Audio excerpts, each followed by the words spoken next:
आहे की होऊ घातलेल्या स्थानिक स्वराज्य संस्थांच्या निवडणुका लवकरच मला वाटतं 2-3 दिवसात जाहीर होण्याची शक्यता आहे।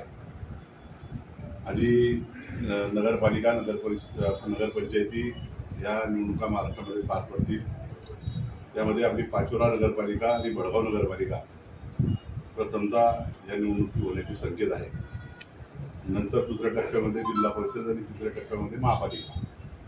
या पार्श्वभूमीवर पूर्वतयारी म्हणून आम्ही आज आपल्या सगळ्यांना प्रेसच्या माध्यमातून या ठिकाणी विनंती केली की येणाऱ्या 5 नोव्हेंबरला म्हणजे परवा समर्थ लॉन्स सारोळा रोड या ठिकाणी भारतीय जनता पक्ष पाचोरा तालुका शहर यांचा एक मेळावा त्या ठिकाणी आपले महाराष्ट्राचे नेते आणि मंत्री गिरीश भाऊ महाजन, खासदार स्मिताताई वाघ, आमदार मंगेशजी चव्हाण यांच्या आणि जिल्हाध्यक्ष राजेशाही चौधरी यांच्या प्रमुख उपस्थितीमध्ये पाचोरा शहर आणि पाचोरा तालुक्याचा भव्य असा भारतीय जनता पक्षाचा मेळावा या निवडणुकीच्या पार्श्वभूमीवर होणार आहे।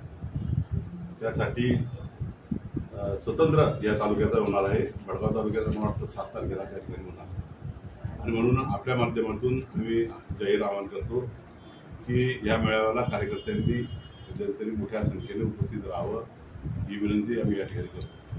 काल परवा आमदारांचा वाढदिवस झाला आहेतच, परंतु त्यांनी परवा बेतालपणे मी असेल, तुमच्या वैशालीताई असतील, अमोल शिंदे, प्रताप नाना भाऊ वगैरे सगळ्या मंडळीवर बेछूट काही असे आरोप केलेले आहेत।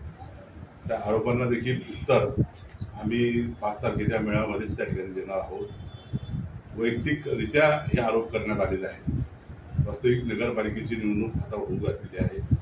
निवडणुकीच्या काळामध्ये आरोप प्रत्यारोप होती, पण त्या आरोपांमध्ये काही तथ्य असलं पाहिजे।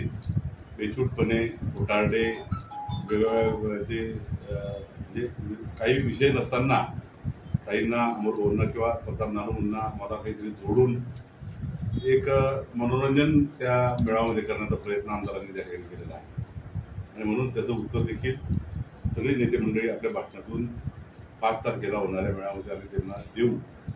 आपल्याला विनंती आहे की आपण सगळे पत्रकार बांधव आणि आपल्या माध्यमातून पाचोरा तालुक्यातील व शहरातील कार्यकर्त्यांना आम्ही विनंती करत आहोत की या मेळाव्याला आपण सगळ्यांनी उपस्थित राहावं। सकाळी 10 वाजता मेळाव्याला सुरुवात होईल आणि साधारणतः 2 वाजता हा मेळावा संपेल। एवढंच आवाहन आपल्या माध्यमातून या ठिकाणी करतो। धन्यवाद।